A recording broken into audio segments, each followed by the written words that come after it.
श्री हरिवंश महाराज जी।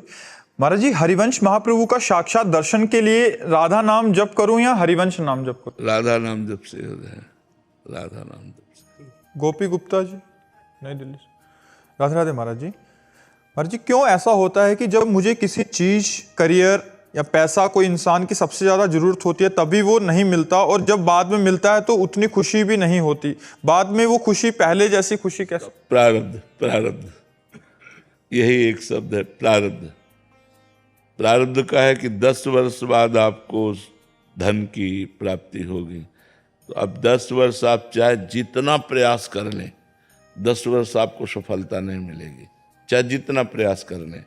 हाँ, भागवतिक प्रयास कर लें तो सफलता मिल जाएगी। भागवतिक प्रयास जैसे भगवान का नाम जप है और भागवतिक अनुष्ठान है, गजेंद्र मोक्ष का पाठ है, बहुत से ऐसे भागवतिक अनुष्ठान हैं जिनके अनुष्ठान करने से हमारी विपत्ति दूर हो सकती है, हमारी समस्या का समाधान हो सकता है।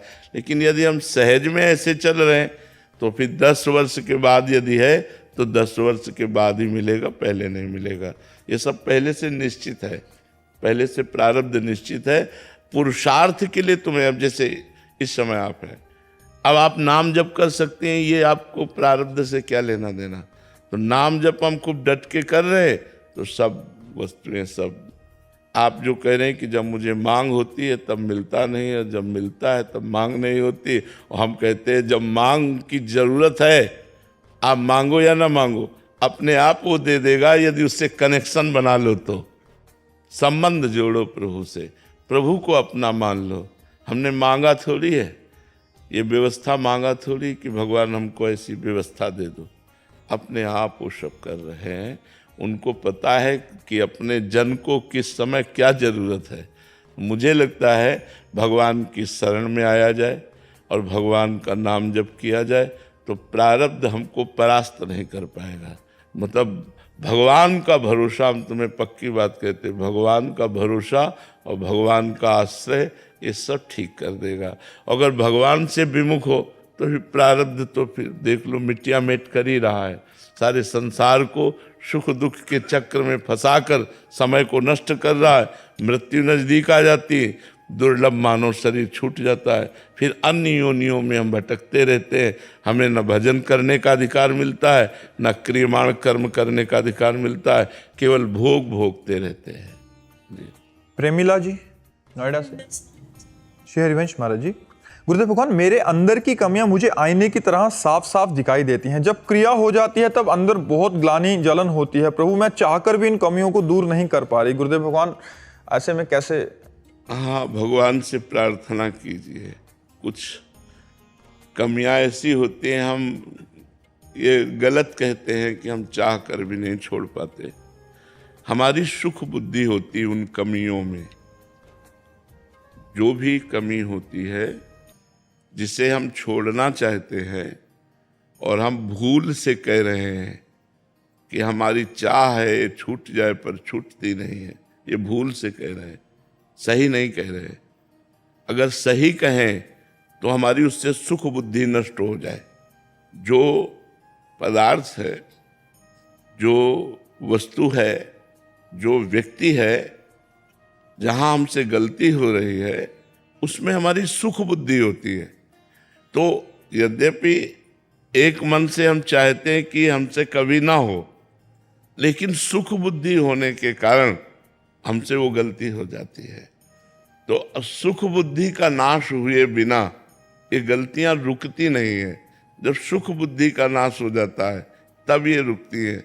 सुख बुद्धि के लिए ज्ञान की जरूरत है, ज्ञान ही वैराग्य दिलाएगा, और ज्ञान के लिए भजन की जरूरत है।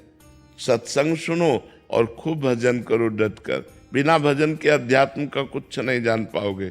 जो भजन करते हैं वही अध्यात्म को समझ पाएंगे, बिना भजन के अध्यात्म को नहीं समझ पाओगे। तो जो हमारे अंदर गलतियां हैं वो सुख बुद्धि के कारण, जैसे किसी नशे में सुख बुद्धि, किसी शरीर में सुख बुद्धि, किसी पदार्थ में सुख बुद्धि, यही हमारी गलतियां होती हैं।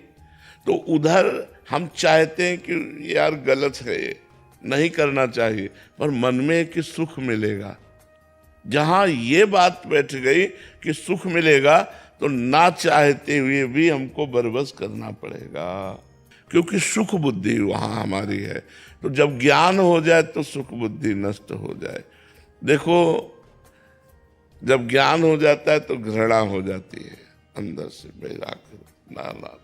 जैसे उल्टी है ना, बमन, बमन कोई खाना चाहेगा क्या? उल्टी जिसे कहते हैं। ऐसे ही कोई गंदे भोगों को नहीं भोगने की इच्छा होती जब भगवान के द्वारा ज्ञान प्राप्त हो जाता है। रमा विलास राम अनुरागी तजत बमन जिम जन बड़भागी।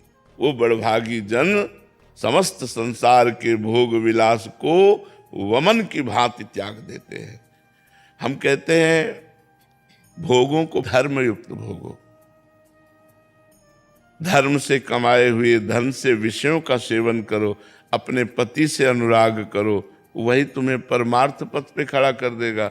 अब पर पुरुष से या पर स्त्री से और बेईमानी का धन और मनमानी आचरण, तब तो नरक जाना पड़ेगा, फिर दुर्गति होगी। पति वंचक परिपति रति करई, रौरव नरक कोटि सत परई। वो सैकड़ों वर्षों तक, कल्पों तक वो रौरव नरक को भोगती है। जो स्त्री अपने पति को छल करके, पति से छलावा करके पर पुरुष, ऐसे ही जो पुरुष अपनी पत्नी से छल करके दूसरी स्त्री के साथ, ऐसी दुर्गति उसकी होती है। जो शास्त्रों में कानून लिखा है उसका दंड आपको मिलेगा, अभी मानो या ना मानो। तो ऐसे ही हमें चाहिए कि मन को डराना भी चाहिए कि अगर हमसे पाप हो गया तो हमें नरक जाना पड़ेगा, अगर हमसे कानून के खिलाफ कोई कार्य बन गया तो हमें जेल जाना पड़ेगा, हमारा जीवन बर्बाद हो जाएगा। नहीं नहीं नहीं, मन को डरा करके, समझा कर, बुझा करके कहाँ कितनी बार भोगोगे? भोग कर देख लो, वही नया चाव कि इससे नहीं इससे भोगो, ऐसे नहीं ऐसे भोगो, ये कब तक चलेगा? नहीं नहीं नहीं, मुझे एक वो सुख चाहिए जो अविनाशी है, जिसका कभी नाश नहीं होता। वो सुख चाहिए जो बढ़ने वाला है, जिसमें दुख नहीं है। इसलिए विचार पूर्वक भजन करते हुए ज्ञान के द्वारा असत भोगों का त्याग करके भगवान की तरफ बढ़ो, इसी में शांति मिलेगी। गंदे भोगों में कभी शांति सुख नहीं मिलता है।